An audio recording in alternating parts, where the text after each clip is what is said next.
সুন্দরবন করম জলের ভিতরে এই একটা মানে অনেকগুলো মানে বাগানের অনেকগুলো সাইট, তো প্রত্যেক সাইটে এরকম একটা মানে বিভিন্ন মানে কিলোমিটার করে ভাগ করে দেন এরকম সিঁড়ি দেওয়া হয়েছে। তো এটা 710 কিলোমিটার। ওই সামনে দেখি বানর আছে। এখানে আসলে ম্যাক্সিমাম বলতে গেলে বানরের অভয়ারণ্যই। আর বাকি জিনিসগুলো মানে হরিণ আর বাঘ তো মানুষ দেখলেই পলায় যায়। বাঘ আসলে মানুষ দেখলে পলায় না, বাট দেখা গেছে যে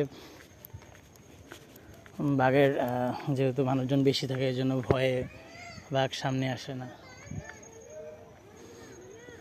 সেটা পুরোটাই বন।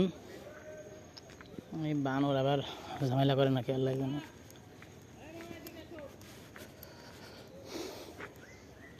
আরেক ঝামেলা বানরের,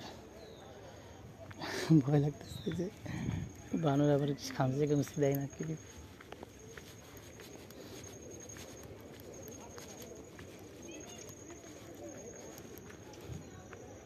সুন্দর একটা প্লেস।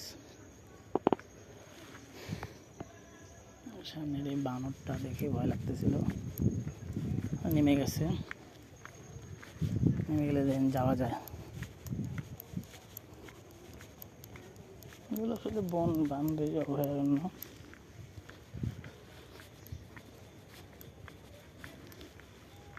ম্যাক্সিমাম বানরই এইদিকে থাকে। যে রাস্তাটা কত বড়, টুরিস্ট স্পট।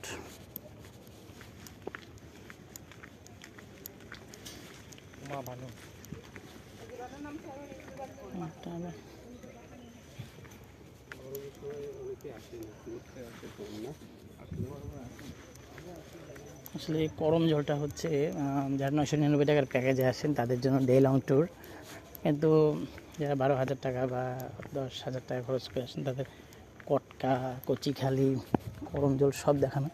করম জল থেকে ভিতরে আসলে কটকা, আন্দারমানিক, কচিখালি ওগুলো। আর সামনের দিকে এটা আসলে জাস্ট দেখিয়ে নিয়ে যায়, যেহেতু ওইদিকে ভাড়া বেশি লাগে, শিপের তেল খরচ আছে। সুন্দরবন কয়েকটা ভাগে বিভক্ত, সেই ভাগ অনুযায়ী আসলে মানুষজনকে নিয়ে যাওয়া হয়। যত বেশি টাকা তত বেশি ভিতরে, যত কম টাকা তত বাইরে।